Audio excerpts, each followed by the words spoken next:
welcome. It is March 10. Come on, my phone doesn't want to stay up. There we go. And we are going to spend a few minutes in the Word. We're going to be finishing up the book of Numbers, which is cool. That is 4 books down and 1 to go for the Torah, or the Pentateuch in Christian circles. We are still reading from the Holman Christian Standard Bible, and we will be reading the final 2 chapters of Numbers, chapters 35 and 36. And then we will start a brand new book tomorrow. How cool is that? We are making headway slowly but surely. So let's do this. Numbers 36, starting at verse 1, or so, chapter 35, starting, yes, 35, verse 1, all the way through to the end of chapter 36. So let's get her done. The Lord again spoke to Moses in the plains of Moab by the Jordan across from Jericho. Command the Israelites to give cities out of their hereditary property for the Levites to live in, and pasture land around the cities. The cities will be for them to live in, and their pasture lands will be for their herds, flocks, and all their other animals. The pasture lands of the cities you are to give the Levites will extend from the city wall 500 yards on every side. Measure 1,000 yards outside the city for the east side, 1,000 yards for the south side, 1,000 yards for the west side, and 1,000 yards for the north side, with the city in the center. This will belong to them as pasture lands for the cities. The cities you give the Levites will include 6 cities of refuge, which you must provide, so that the one who kills someone may flee there. In addition to these, give 42 other cities. The total number of cities you give the Levites will be 48, along with their pasture lands. Of the cities that you give from the Israelites' territory, you should take more from a larger tribe and less from a smaller one. Each tribe is to give some of its cities to the Levites in proportion to the inheritance it receives. The Lord said to Moses, "Speak to the Israelites and tell them, when you cross the Jordan into the land of Canaan, designate cities to serve as cities of refuge for you, so that a person who kills someone unintentionally may flee there. You will have the cities as a refuge from the avenger, so that the one who kills someone will not die until he stands trial before the assembly. The cities you select will be your 6 cities of refuge. Select 3 cities across the Jordan and 3 cities in the land of Canaan to be cities of refuge. These 6 cities will serve as a refuge for the Israelites and for the foreigner or temporary resident among them, so that anyone who kills a person unintentionally may flee there. If anyone strikes a person with an iron object and death results, he is a murderer, and the murderer must be put to death. If a man has in his hand a stone capable of causing death and strikes another person and he dies, the murderer must be put to death. If a man has in his hand a wooden object capable of causing death and strikes another person and he dies, the murderer must be put to death. The avenger of blood himself is to kill the murderer. When he finds him, he is to kill him.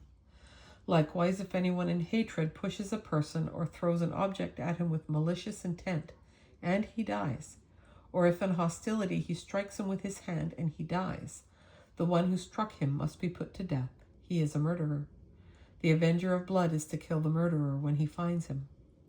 But if anyone suddenly pushes a person without hostility, or throws any object at him without malicious intent, or without looking drops a stone that could kill a person and he dies, but he was not his enemy and wasn't trying to harm him, the assembly is to judge between the slayer and the avenger of blood according to these ordinances. The assembly is to protect the one who kills someone from the hand of the avenger of blood. Then the assembly will return him to the city of refuge he fled to, and he must live there until the death of the high priest who is anointed with the holy oil. If the one who kills someone ever goes outside the border of the city of refuge he fled to, and the avenger of blood finds him outside the border of his city of refuge and kills him, the avenger will not be guilty of bloodshed. For the one who killed a person was supposed to live in his city of refuge until the death of the high priest. Only after the death of the high priest may the one who has killed a person return to the land he possesses. These instructions will be a statutory ordinance for you throughout your generations, wherever you live. If anyone kills a person, the murderer is to be put to death based on the word of a witness. But no one is to be put to death based on the testimony of one witness. You are not to accept a ransom for the life of a murderer who is guilty of killing someone. He must be put to death. Neither should you accept a ransom for the person who flees to a city of refuge, allowing him to return and live in the land before the death of the high priest. Do not defile the land where you are, for bloodshed defiles the land, and there can be no atonement for the land because of the blood that is shed on it, except by the blood of the person who shed it. Do not make the land unclean where you live and where I reside, for I, Yahweh, reside among the Israelites. The family leaders from the clan of the descendants of Gilead, the son of Machir, son of Manasseh, who were from the clans of the sons of Joseph, approached and addressed Moses and the leaders who were over the Israelite families. They said, Yahweh commanded my Lord to give land as an inheritance by lot to the Israelites. My Lord was further commanded by Yahweh to give our brother Zelophehad's inheritance to his daughters. If they marry any of the men from the other Israelite tribes, their inheritance will be taken away from our father's inheritance and added to that of the tribe to which they marry. Therefore, part of our allotted inheritance will be taken away. When the Jubilee comes for the Israelites, their inheritance will be added to that of the tribe into which they marry, and their inheritance will be taken away from the inheritance of our ancestral tribe. So Moses commanded the Israelites at the word of the Lord. What the tribe of Joseph's descendants say is right. This is what the Lord has commanded concerning Zelophehad's daughters. They may marry anyone they like, provided they marry within a clan of their ancestral tribe. An inheritance belonging to the Israelites must not transfer from tribe to tribe, because each of the Israelites is to retain the inheritance of his ancestral tribe. Any daughter who possesses an inheritance from an Israelite tribe must marry someone from the clan of her ancestral tribe, so that each of the Israelites will possess the inheritance of his fathers. No inheritance is to transfer from one tribe to another, because each of the Israelite tribes is to retain its inheritance. The daughters of Zelophehad did as the Lord commanded Moses.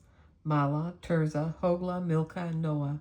The daughters of Zelophehad married cousins on their father's side. They married men from the clans of the descendants of Manasseh, son of Joseph, and their inheritance remained within the tribe of their father's clan. These are the commands and ordinances the Lord commanded the Israelites through Moses in the plains of Moab by the Jordan across from Jericho. And that is the end of our reading today and the end of the book of Numbers. Crazy. I really appreciate you spending some time with me today and hanging out and listen to me stumble and read and do all the things. So blessings on you. I hope I'll see you again tomorrow. Take care and bye for now.